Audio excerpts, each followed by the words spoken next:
যারা দেশের আইন শৃঙ্খলা রক্ষা করতে পারে না, যারা আজকে ব্যাংক লোপাট হয়ে যাচ্ছে সেটা রক্ষা করতে পারে না, আজকে তারা তাদের কাছে মনে হয় বিএনপিকে খালি গার্ড করতে হবে, যে বিএনপি কোনোভাবেই মাঠে যাতে না নামতে পারে, বিএনপি যাতে কোনো অবস্থাতেই আন্দোলনে না নামতে পারে, সেটাই মনে হয় তাদের প্রধান দায়িত্ব।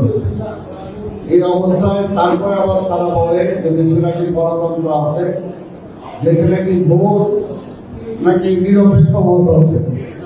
বাংলাদেশে এখন উপজেলায় নির্বাচন হচ্ছে, কোথাও কি মনে হয় নির্বাচন হচ্ছে?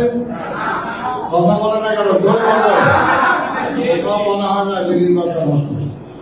আজকে সাধারণ মধ্যবিত্ত, নিম্ন মধ্যবিত্ত যারা আছে, কেউ আজকে সুখে নাই, শান্তিতে নাই, একবেলা বাজার করে ঠিক মতো খাইতে পারে না, সেদিকে তাদের কোনো খেয়াল নাই।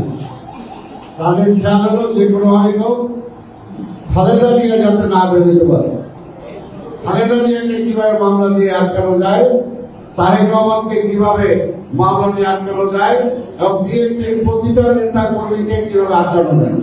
আরে ভাই, আমরা তো বলছি বিএনপি কোন সন্ত্রাসবাদী দল না, বিএনপি ভোটে বিশ্বাস করে। আপনারা যদি চান এখনই মনে করে দেখেন না, জোর করে ক্ষমতা না থাকা আগামীকালকে রিজাইন করেন, 1 মাসের মধ্যে নির্বাচন দেন, তারপরে দেখা যায় পাবলিক কাকে ভোট দেয় কাকে ভোট দেয় না। আজকে সেই অবস্থা তো নাই, আজকে জনগণ ভোট দেওয়ার মতো অবস্থা নাই।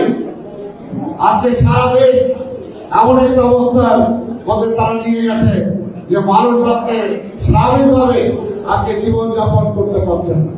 এই মুহূর্তে আমরা আমাদের নেতা শহীদ রাষ্ট্রপতি জিয়া রহমানকে আমরা স্মরণ করি।